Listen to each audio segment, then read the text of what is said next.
Top of the morning, Dan and Amy. One of the things, and for Amy, I should mention, because you won't recognize the voice. Amy's got a terrible cold. Balance of nature. No, it's a nice impersonation. It's the Chicago Tribune columnist extraordinaire John Cass in for Amy J this morning. Thanks, Dan, for having me. Of course, our pleasure, of course, as always. And one of the things that Biden spoke of at his inaugural address, you'll recall, was how he's going to restore America's standing in the world, rebuild our relationships with our allies. How's that going? Here's Alberta Premier Jason Kenney on Biden's preemptory cancellation of the Keystone XL pipeline. The biggest part of that trade is Canadian energy exports, largely from our province here of Alberta. We have the third largest oil reserves in the world. We ship about nearly $100 billion worth of energy to the U.S. every year. Keystone XL would have been a significant, safe, modern increase in that shipment.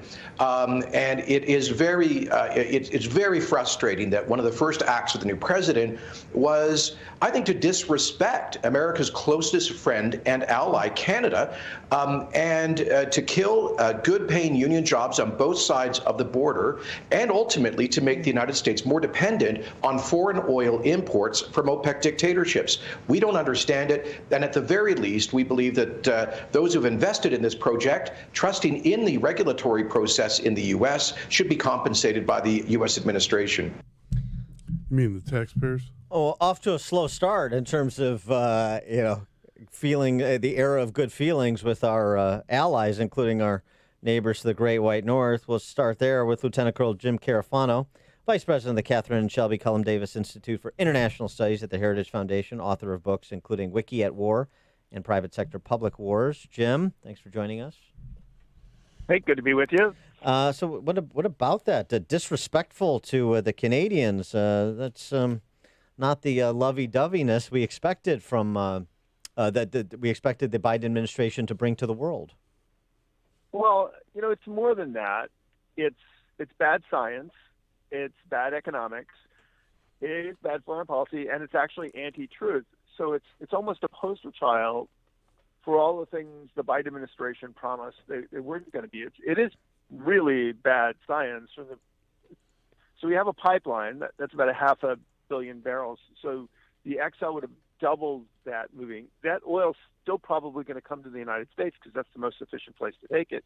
It's going to come in tankers, which means that the CO2 emissions will be infinitely greater. So it's actually bad. It's a bad decision for the environment. It makes terrible economics. All you're doing is, because oil is a fungible global commodity, if you make Canadian energy more expensive, all that means is you're making people like Russia and Venezuela's energy cheaper, and you're making people more dependent on less reliable sources of energy. It's, of course, terrible foreign policy. And the reality is it's a policy that's not good for the environment or for energy. So it really only pleases the most progressive, radical environmental activists who think that if we just cut off all the sources of oil and gas, that's how we're going to make the transition to green energy. When even the people that really endorse the transition to green energy argue that you have to have a transition between fossil fuels and green energy, and things like the XL pipeline actually facilitate that transition. So it's hard to, I don't know why they did this, because they didn't explain it, which apparently was, I guess, not part of being bipartisan and being president for all Americans. They just did it. But it seems hard to find any other explanation that this is just a policy to please the most radical environmental activists. There's one more kicker to this too, which is a Native American tribe in Utah sent a pretty angry letter to the Department of Interior, not about Keystone XL specifically, but about the executive order that temporarily halts leases and permits for energy development on federal land. So now he can't even keep some of what ostensibly would be his constituents, playing woke politics, identity politics. He's got a Utah Native American tribe not too pleased with him on this energy policy gambit as well. But you guys missed something. You both missed something.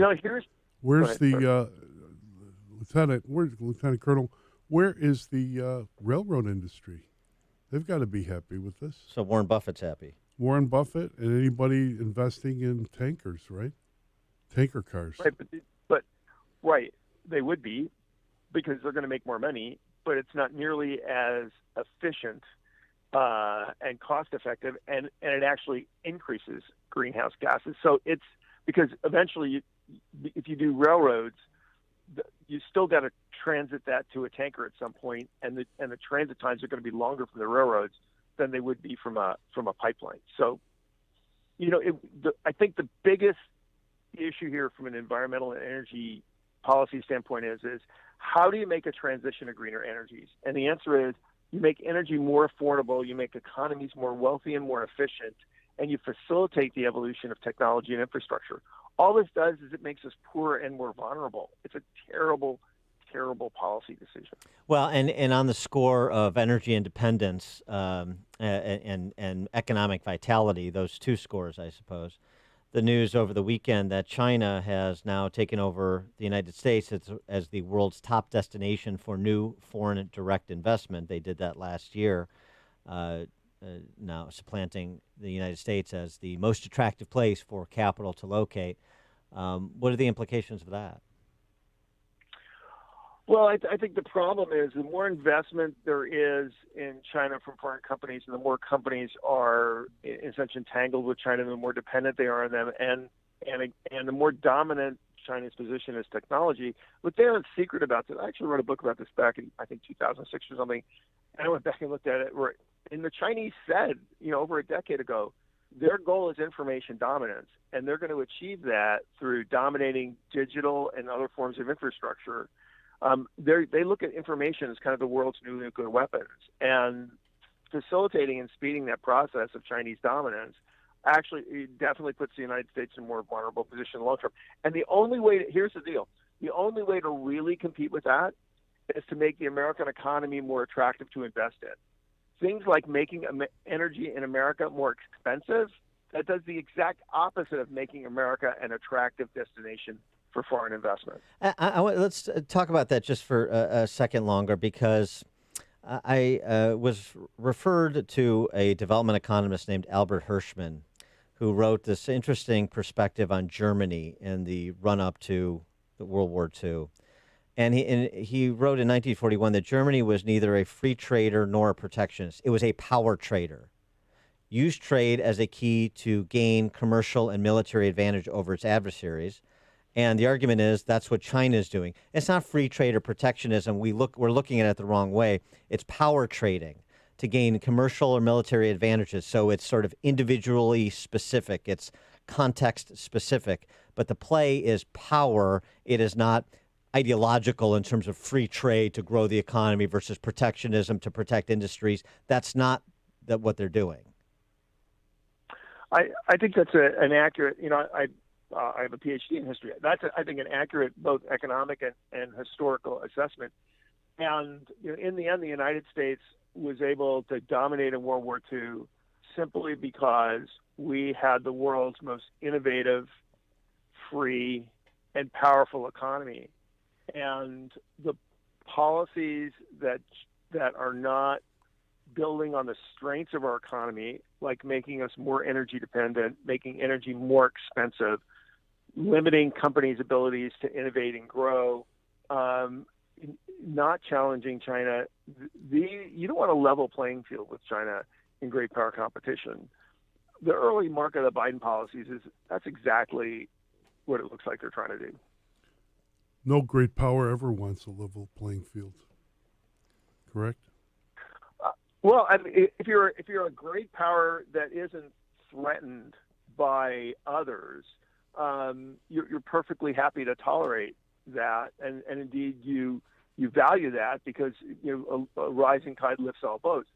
That is not China's approach to the world, and what frustrates me is this: the Chinese have been very upfront and public about this. They've stated what their goal in the world is, and one of their goal in the world is to diminish America's presence as a force in the world. Fundamentally, the United States and other countries like us, we believe in free markets, we believe in freely elected governments, and we believe in the free enterprise system. The Chinese Communist Party doesn't believe in any of that, and their goal in the world is they see those as obstacles to the expansion of their power and influence is to diminish those things. So the way you compete with the Chinese is not by self-diminishing your own strengths. And I think a short-sighted environmental policy is a perfect way to diminish America's ability to not just stand for America, but to stand for the equities that make free societies strong and resilient. He is Lieutenant Colonel Jim Carafano, VP of the Catherine and Shelby Cullum Davis Institute for International Studies at the Heritage Foundation. Jim, thanks as always. Appreciate it. All right. Thanks, guys. Thank you. Nice meeting you there, John. Thank you, Jim. And he joined us on the Turnkey.pro answer line. The more you listen, the more you'll know. This is Chicago's Morning Answer. On AM 560. The Answer. Here's a fact. Too much of today's journalism is liberal and politically biased. So where should you turn to get accurate, leading-edge information that you can trust? The Epoch Times. The Epoch Times covers the news the way you need it, unfiltered and accurate. Cutting-edge topics like the danger of the Chinese Communist Party, the truth about the presidential election, the pandemic, Russia, the Middle East, the economy, and news you won't hear anywhere else. The Epoch Times is free from the influence of governments, corporations, or political parties. You get to form your own opinions. Here's a special introductory offer. You can get 1-month subscription to the Epoch Times weekly print newspaper, as well as unlimited access to their dynamic website for just $1. That's right, $1. Go right now to trustednewspaper.com. That's trustednewspaper.com to subscribe. Do it now. trustednewspaper.com. New year, now new president. Why not a new you? This January it's time for change, so why spend another year struggling, I should say, when it only takes 40 days to lose a contractually guaranteed 20 to 40 plus pounds with NJ Diet. NJ Diet's highly successful program starts with bioenergetically personalized supplements based on your hair, saliva, and blood work. NJ Diet then uses DNA testing to create your ideal diet plan and workout regimen to help you keep it off for the rest of your life. Not sure if you can do it alone? NJ Diet is with you every step of the way. You're fully monitored to make sure you are burning fat, not just losing water. You'll also get the doctor's personal email and phone number. You don't even have to leave your home. NJ Diet is available in the Chicago area and nationwide with live online video consultations. So call them now to lose a contractually guaranteed 20 to 40 plus pounds. 855-5NJ-DIET. That's 855-5NJ-DIET. Or go to njdiet.com and lose the weight for good. That's njdiet.com. Does it feel like your house is getting smaller every day? Like the walls are closing in around you? If you're like most people, you're spending more time at home working, entertaining friends and family, and even doing e-learning with the kids. What if you can improve your lifestyle by turning your unfinished basement into a whole new world? Hi, I'm Nick Richmond, proud founder of the area's largest basement finishing company, Matrix Basement Systems. We've finished over 6,000 basements, and every single space is unique. We tailor the design, the planning, and the build-out around your needs and your lifestyle. Whether you're in need of a home gym, a home office, a theater area for movie night, or a lower-level bar for entertaining friends on a weekend, we've got you covered. For you loyal AM 560 listeners, we're also offering 60 months of interest-free financing. That's right, 5 years of free money towards your long overdue basement finishing project. Don't keep putting it off. You don't have to.